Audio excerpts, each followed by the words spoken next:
السلام علیکم ورحمۃ اللہ وبرکاتہ۔ امید ہے کہ تمام خیر و عافیت سے ہیں میرے دوستوں اور میرے محترم بھائیوں اور عفت مائیں اور بہنیں۔ دیکھیے، بہت سارے میرے نوجوان دوست اور بڑے بزرگ جو لوگ ہوتے ہیں، وہ لوگ کمر میں درد، فلاں درد، سو کر اٹھتے تو جلدی بستر سے نہیں اٹھتے، یہ سب پریشانیاں ہوتے ہیں۔ تو یہ کب ہوتے؟ تب ان اللہ اس کے رسول کو بھول کے اگر سو گیا تو یہ سب پریشانیاں ہوتی ہیں۔ اگر ان اللہ اس کے رسول کو یاد کر کے سویا تو ہوتی کوئی مصیبت آتی۔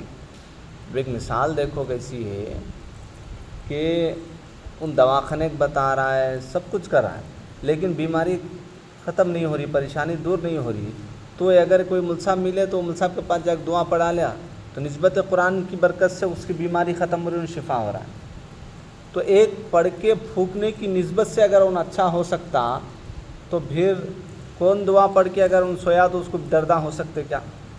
کون وضو کر کے سویا، کون عشاء کی نماز پڑھ کے سویا تو اس کو درد ہو سکتا کیا؟ کوئی تکلیف ہو سکتی؟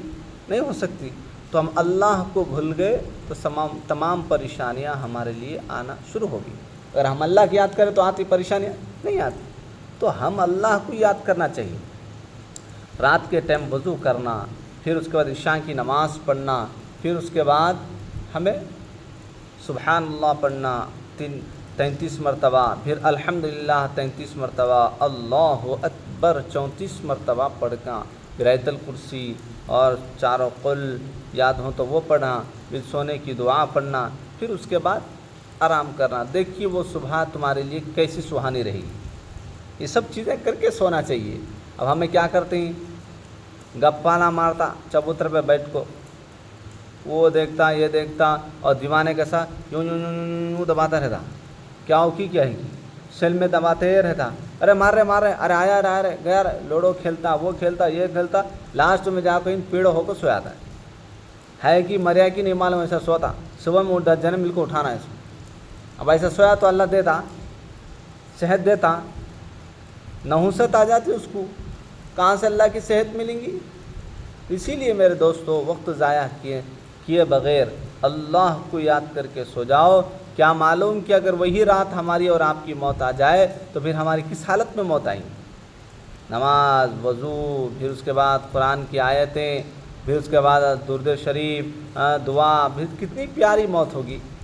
سوچو میرے دوستو، وقت ضائع کیے بغیر اگر ہم اس کام کو جلدی رات میں سوئیں گے، پھر اس کے بعد ایک کام پہ عمل کریں گے تو صبح میں ہم جلدی اٹھیں گے، اپنے کاموں میں مصروف ہو جائیں گے۔ تو سوچو، ہمارے لیے اللہ تعالیٰ نے رات سونے کے لیے بنایا ہے، ضائع کرنے کے لیے۔ کتنی سہانی ہوگی اس کی بندے کی رات، جو رات کے ٹائم میں جلدی سوتا ہے، پھر دعائیں پڑھتا ہے، قرآن کا تلاوت کرتا ہے، کتنی سہانی ہوگی۔ اللہ تعالی ہم تمام کو بھی ایسی سہانی رات اللہ عطا فرمائے جو اللہ کے ذکر اور اللہ کی عبادت سے مالا مال